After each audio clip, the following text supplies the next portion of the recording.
Cara, uma coisa engraçada que ninguém consegue entender, ninguém consegue explicar. Por que a gente passa a vida toda vendo o verbo to be e não aprende o que é verbo to be? Você sabe o que é verbo to be? Ainda não aprendeu? Então vem comigo aqui nessa aula que eu vou te explicar.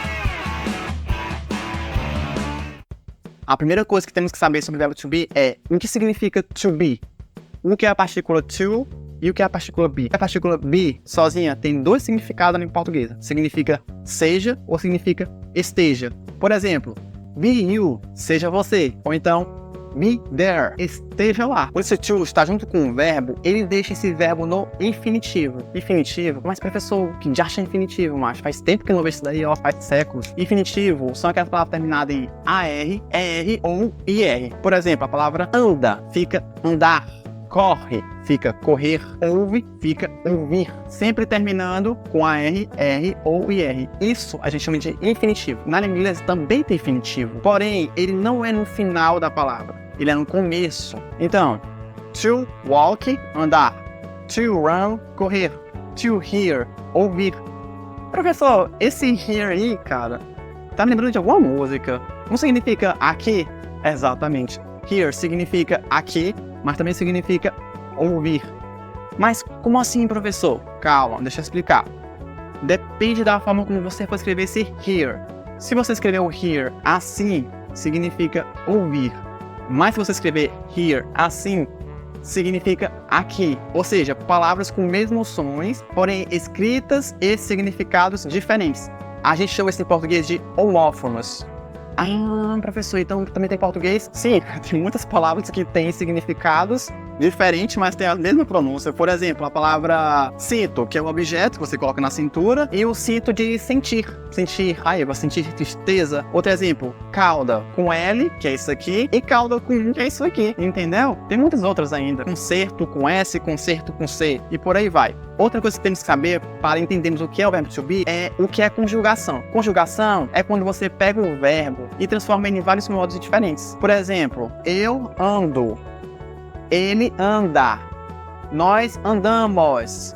Sempre mudando o finalzinho da palavra. Em inglês também tem conjugação, claro. Só que ele é muito mais prático, muito mais fácil. Os americanos, eles falam como se fossem robôs. Se eu for pegar o exemplo do verbo andar, eles falariam assim: eu andar, você andar, ela andar, ele andar, nós andar, é tudo andar. Andar em inglês é walk. I walk, you walk. Só temos que nos atentar a um detalhe.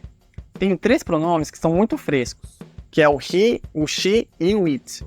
E eles não querem ser igual aos outros, eles querem ser diferentão, que é uma coisa mais diferente ali. Então, para diferenciar eles dos outros, eles têm uma letra S no final. Então fica assim: he walks, she walks, it walks. Só isso. Todo o resto é só walk, walk, walk, walk, walk.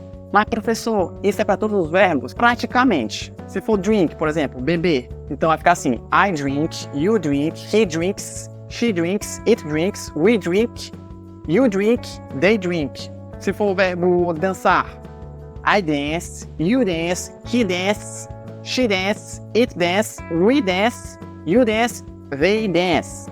Ah, entendi, professor. Então é muito fácil. Então o verbo to be vai ficar assim: I be, you be, he be, she be, né? Não. Se fosse tão simples assim, o verbo to be não seria verbo to be. Esse be, ele se transforma em 3 palavrinhas. Ele se transforma em am, is e are. E os 3 têm o mesmo significado, que é ser ou estar.